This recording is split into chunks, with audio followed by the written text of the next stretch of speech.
Hello everybody and welcome to Omnipoke, the channel that brings you guys everything Pokemon. If you guys are looking for PTC codes, including the latest set Evolving Skies, make sure you head over to the Poketown store where you can use code Omnipoke for an extra 5% off your order. Today I am here taking a look at the results from the Atlas Collectibles POG Championships 2021. Obviously, the last video on the channel was our top picks for the POG Championships this year. It's kind of like the unofficial Worlds, since we haven't had a World Championships this year, so we wanted to bring our opinions on some of the best decks. Neither Joe nor myself could play. Joe is currently away, and it was during my birthday, so I couldn't participate either. So we were just kind of watching from the sidelines, but I wanted to do a bit of an analysis on the results, just because this is like a very unique tournament. It's a very unique format. So I just wanted to quickly go over some of the results, and then we will be all into the post-rotation content sort of beginning next week. It will just be all focused on post-rotation. Me and Joe are taking a little bit of a break right now just to recoup and kind of be on our A game when it comes to rotation. But yeah, I wanted to get this video out there just to take a look at some of these results. So Day 1 was split up into two pods. There was two pods of around 600 players each. There was in total, I think, 1,123 players, so very, very big tournament.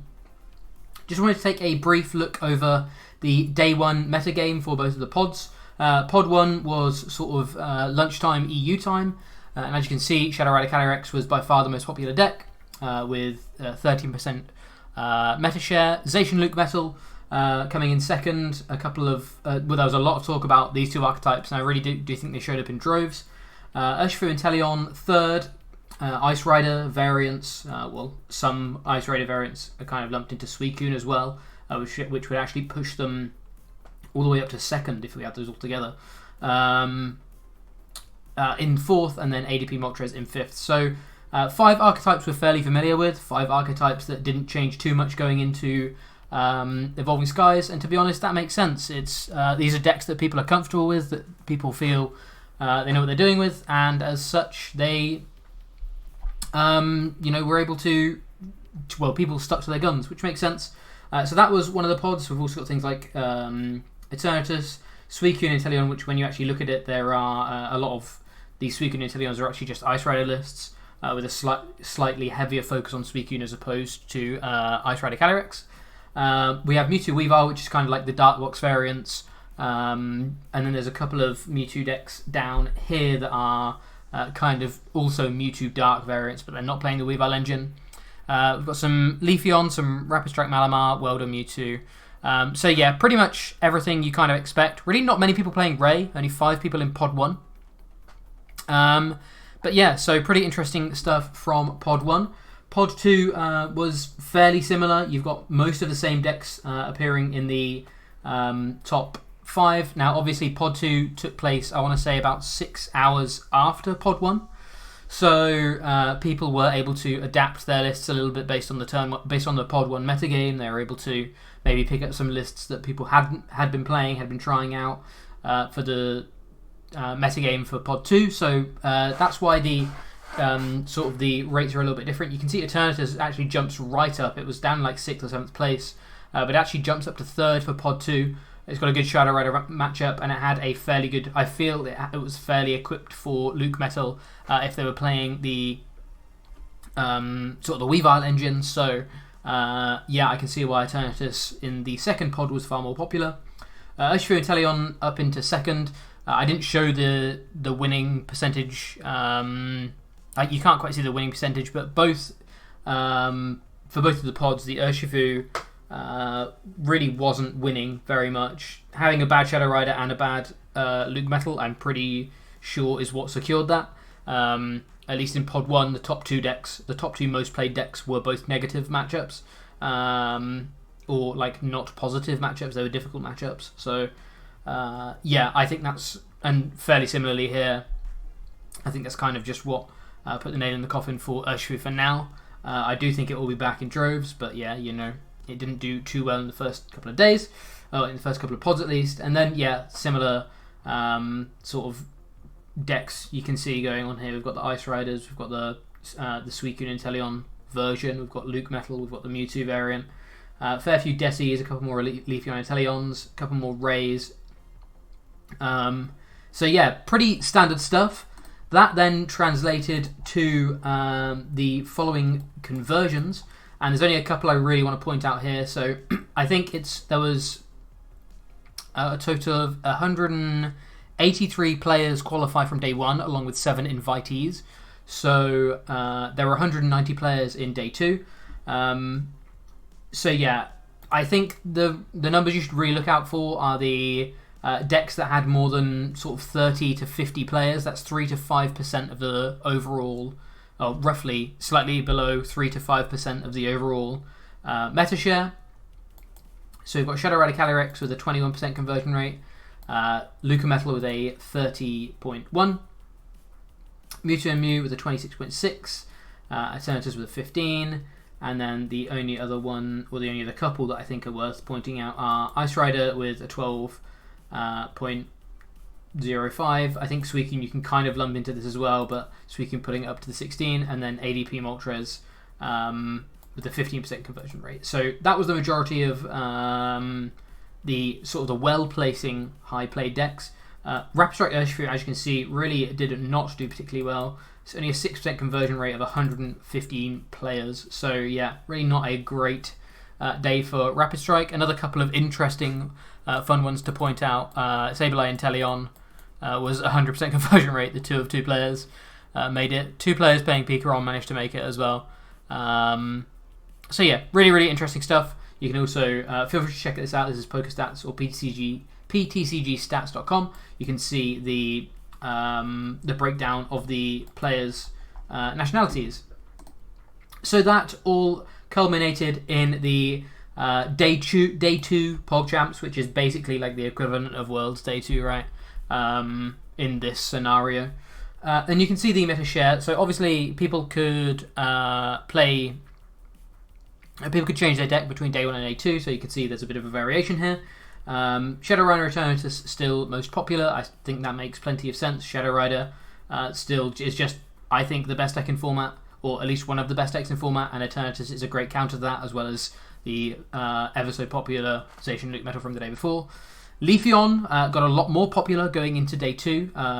It didn't convert like hugely well, but there was one player that went 7-0 with it, so I think it was really in the limelight for a lot of the day. Naturally, it had some pretty good matchups about. It's got very good tag team matchups. It's got like the lack of Urshifu was pretty good for it. So yeah, I think naturally the field looked better for it, and the results kind of showed that, which was really cool. We've got then Zacian, Luke Metal, and Mewtwo Weavile rounding out the top 5. The Calyrex and Suicune Inteleon I'm going to kind of lump together as well, which would also go in between here, because the majority of these Suicune lists were Calyrex based. I think 4 were, so that would bump it up to actually 16th. So yeah, it would be in the same place, but you know, that would be a joint 5th place. But yeah, Desi, popular as ever in these early events, to be honest. Popular as ever in these early events. People don't respect it, so people decide to play it, and it did again do well. That's kind of the Decidueye curve. That usually is what happens. So yeah, that culminated in a really, really interesting tournament with an overall winner of Ice Rider with... Whoops, I copied the list rather than opened it. Of Ice Rider with Suicune. Let me zoom in slightly. And also, let me make myself slightly smaller so you can see the full list. So yeah, you can see here, if I'm honest, this is a super standard Ice Rider list, I feel. They've lent on the Suicune a little bit more than some lists do, and I really like that. They've also included the Tape of Cuffness to, again, really lean into the Suicune, use it as a very good tempo play in the early turns, as well as drawing some cards. It's great.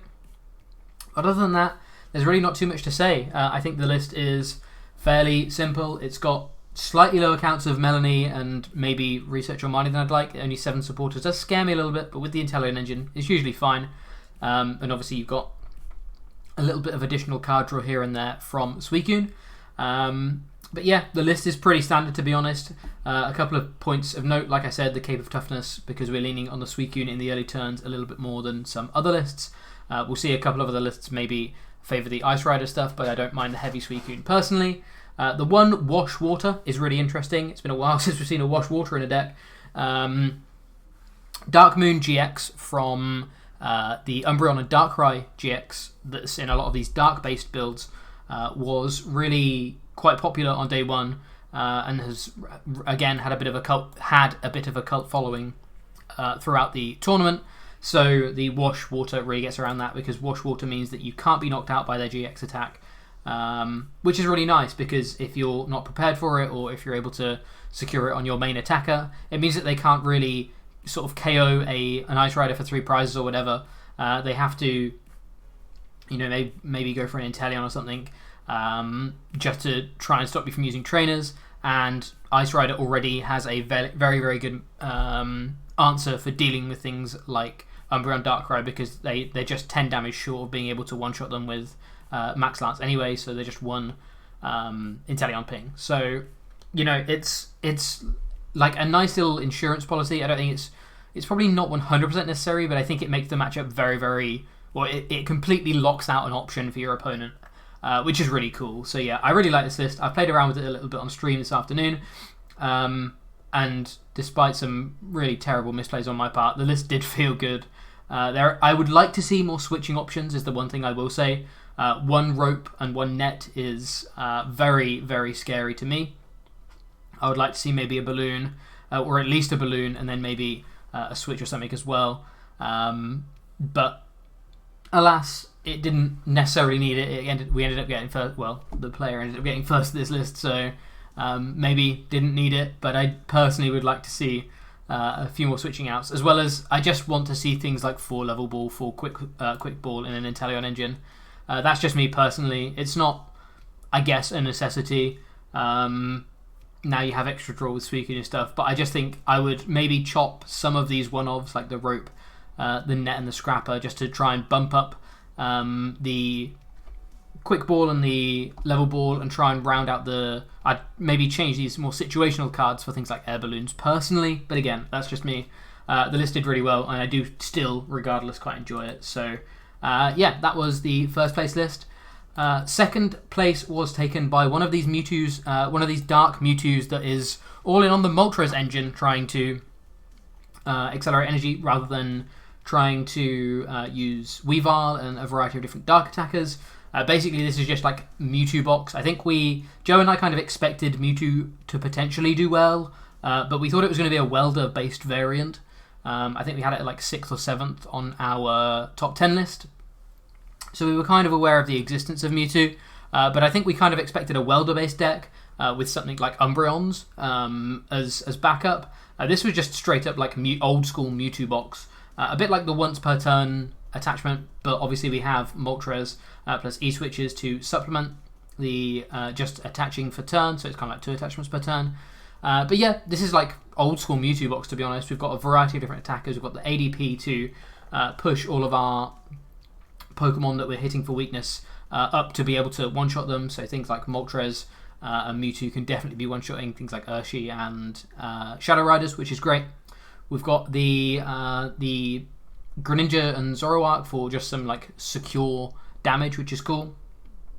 Like I mentioned, the ADP. We can also Ultimate Ray, which again can be really, really good for setting up the Zoro Ninja's Dark Pulse. Vileplume is just a great tempo attack, really good, especially when you're going into Psychic Weak matchups, because it's just 2 for 180, times 2 is 360, which is just KOing basically any Urshifu out there, which is great.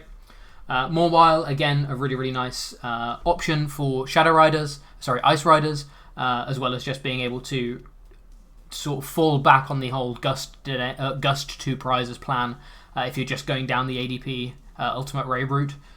Which is cool, and then obviously being a metal type means you can hit these Ice Riders for weakness, which is great. Gengar Mimikyu doing the obviously obnoxious Horror House stuff.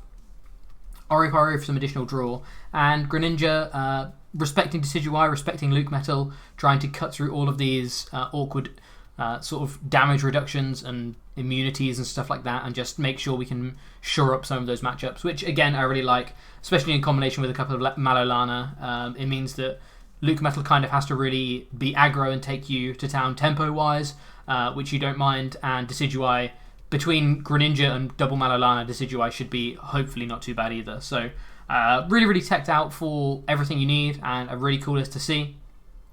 Honestly, I really like Mewtwo lists like this. I definitely would give this a go. Would we have this format going forward? Unfortunately, we won't, but I think I would really enjoy this deck, to be honest. I think this is something that I would put a lot of time into. It looks really interesting. But yeah, lots of tech attackers, lots of situations here, there, and everywhere for what you need. Yeah, it just looks really, really good. Nice to see Mewtwo still doing well in the final tournament of its tenure. On to the third place list. This was a Leafeon Inteleon list. I know a couple of people, a couple of the... I've got to remember who it was. I know Jake Gearhart was one of them, but a lot of his testing group, or a lot of the people that I know he tests with, all kind of built this list quite similarly. I don't know whether this person was part of their testing group or whether they just played Unidentical 60. But this was kind of their creation, and it looked really, really good. Leafeon is a very, very good tag team killer, especially whilst we still have Absol in format. It kind of guarantees like 180 damage. Galamine pushes you up to 300, so you're KOing all tag teams. But even if they have like a 1 retreat or you can't get Absol out or whatever, Inteleon pings can push from 240 up to 280 fairly easily. Things like ADP and stuff you can eat for breakfast because they already have 3 retreat at the best of times, so that's great. So yeah, basically it was just capitalizing on not much Urshifu, an uptick in some of these tag team decks, as well as things like the Eternatus and stuff, and still having a fairly favourable, from what they've told me, a fairly favourable Shadow Rider is pretty impressive. And it'll be interesting to see how this deck goes forward. Again, pretty standard list.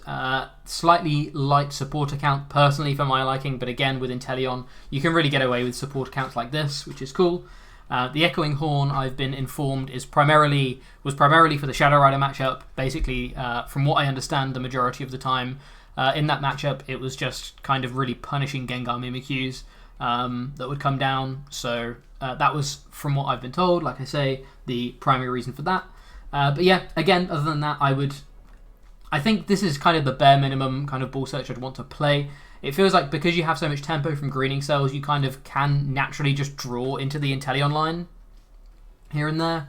But again, I'm someone who's played a lot of Inteleon and really likes maxing out the ball search cards because it's the backbone of so many engines. So maybe because this is a bit more tempo based with Leafeon, you can get away with just, like I say, naturally drawing into the pieces you need. But yeah, really interesting list to see. Cool to see Leafeon doing well. Pre-rotation, we'll have to see whether it translates post-rotation. Obviously, it loses a few good matchups, but maybe it can still do well. Mr. Alex Szymanski taking 4th place. I think arguably, maybe not even arguably, maybe just the most consistent player of the 2020-2021 season, winning Players' Cup 4, winning the Players' Cup Invitational, 4th place at POG, which is kind of like the unofficial Worlds. Really impressive resume, and obviously that's not all he's done, but that's just in the past like 4 months. So yeah, very impressive to see another great finish from him. And again, it's people not respecting Decidueye. People, don't think about things like Decidueye. This always happens at the start of new sets. People want to play the cool new stuff, and every respect to them, but it means that they don't think about or tech in for Decidueye, and naturally Decidueye starts to do well. Eventually it will drop because people will start teching for Decidueye, and that's the kind of sine curve, the way that it always happens with Desi. But yeah, Desi and Inteleon, again, a pretty standard list. A lot of these lists are fairly standard, if I'm honest. It's people playing what they know works, playing what's consistent, and just trying to pull off their strategy as often as possible. I know the Fion is picked up and put down out of the deck here and there quite frequently, but I know from what I've heard, it was very good for the Luke Metal matchup. Similarly with the Tool Jammers to get around the goggles, because Luke Metal can kind of completely wall you with resistance plus Crystal Cave plus goggles. They can completely wall Decidueyes and Inteleon pings. The Tool Jammer doesn't let them do that, and then a lot of the time you can lock Luke Metals in the active because they're the things that you can actually deal with. They're the things that you can actually deal damage to because they don't have the resistance. So Once you get rid of the Tool Jammer and you're dealing with the thing that doesn't have resistance, you can quite easily take prizes on that, or even just run them out of cards in a lot of situations, just kind of dealing damage here and there elsewhere. So yeah, interesting to see Desi doing well again. It kind of, like I say, it always happens when people don't respect Desi. But again, nothing too special about the list. It's just making sure that you can get your Decidueyes out, and if you get enough Decidueyes out, you win the game. Desi also came in 5th place. I believe the list is pretty much identical, so I'm not going to take a look at that one. 6th was indeed a Luke Metal. Whilst it loads, Luke Metal I think was a very solid pick. It probably would have been what I would have played had I played the event. This one got the 3/3 split of Zacian Zamazenta.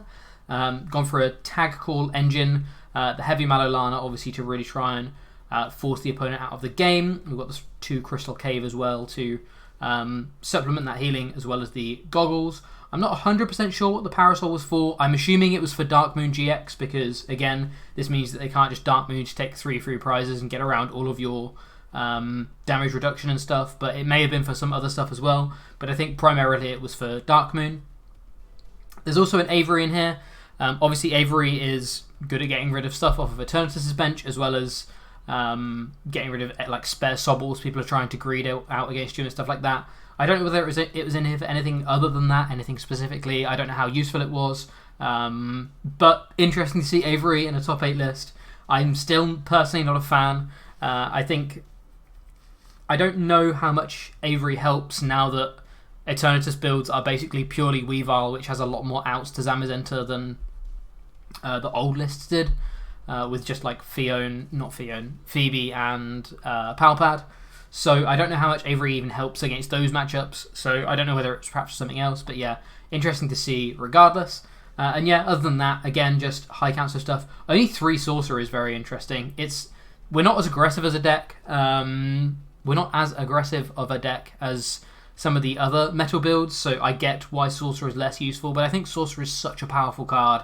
It's very surprising to only be playing the 2 count of those. But yeah, we all know what Luke Metal does. I think a lot of people will be pretty happy to see the back of Luke Metal, to be honest. So yeah. 7th place was indeed an Eternatus, and it was one of the Weavile builds.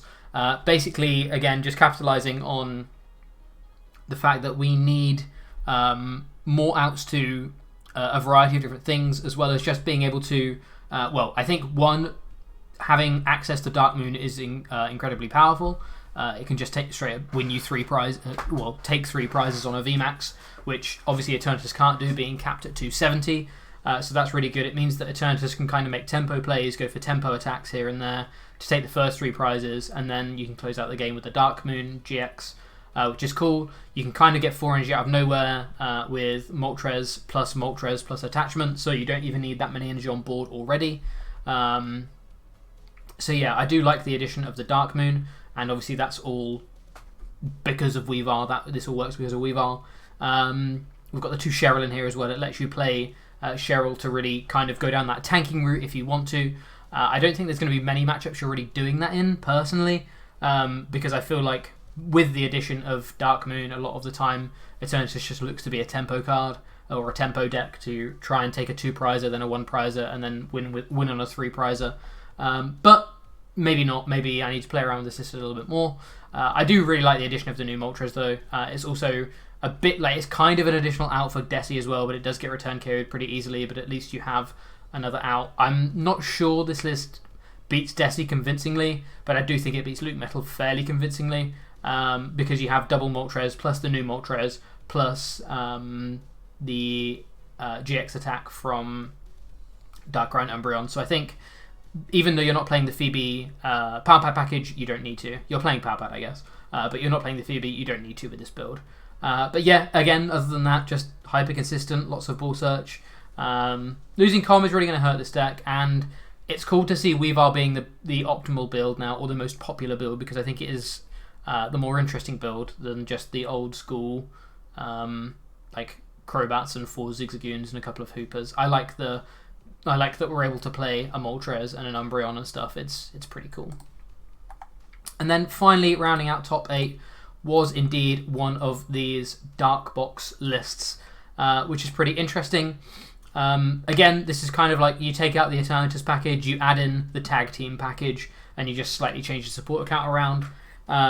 But again, you're still looking to basically Dark Moon stuff and then win with some good type coverage or some tempo plays with like the Moltres, or some just big attacks from these big tag teams that can take like 3 prizes and stuff like that. So yeah, fairly standard. They're adding in this Sabrina and Bryson man. The one addition I would like to make to this deck, I would love to see one of the new Moltres in this deck as well, because with Sabrina and Bryson man, I think it really works very well. Sabrina and Bryson man lets you search for 2 energy, and then if you discard 5 cards, search for 3 Pokemon as well, so you can straight up just get out the 2 energy plus the Moltres from the Sabrina and Bryson man, as well as like an Umbreon, an attacker for Mewtwo or a Mewtwo or whatever, and like a Weavile. So you could, I really feel like that would be another nice way of being able to accelerate energy. Obviously we have the red and blue to accelerate energy, and we have Moltres and stuff, but I feel like it could be another additional way of getting more energy on the board, kind of out of nowhere, which would be cool. But yeah, the list looks really good. I again would like to really play around with this. I haven't played too much Dark Box since Moltres came out. I know we played it a lot when Moltres first came out on tabletop, but I haven't really played with it on PTCGO too much, so it would have been cool to play around with this. But yeah, really cool to see another really interesting list do well. So that was 7 different decks. There was 2 Decies, but those 7 different decks do well overall. The highest placing Shadow Rider actually wasn't until all the way down in top 32. It was 24th place by Teledeath. And the highest placing Urshifu was also top 32. It was down in 18th place. So yeah, 2 very popular decks obviously had targets on their back. A couple of other notable ones. There was a Bronzong finish top 12. Or top 11, sorry.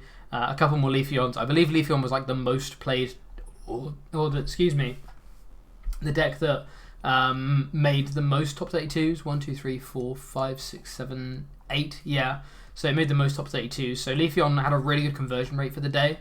Shadow Rider and stuff, not so much.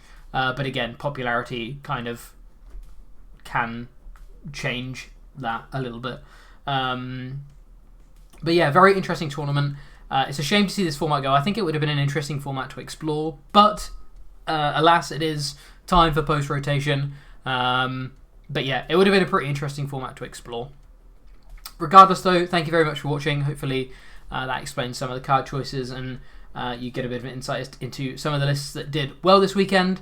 Like I say, Joe and I are just taking a little bit of time off for ourselves, and we'll be back very shortly in the next few days with lots of post-rotation content for you to enjoy. So yeah, thank you very much for watching. I've been Jack from Omnipoke, and look forward to seeing you guys in another video. Cheers everyone.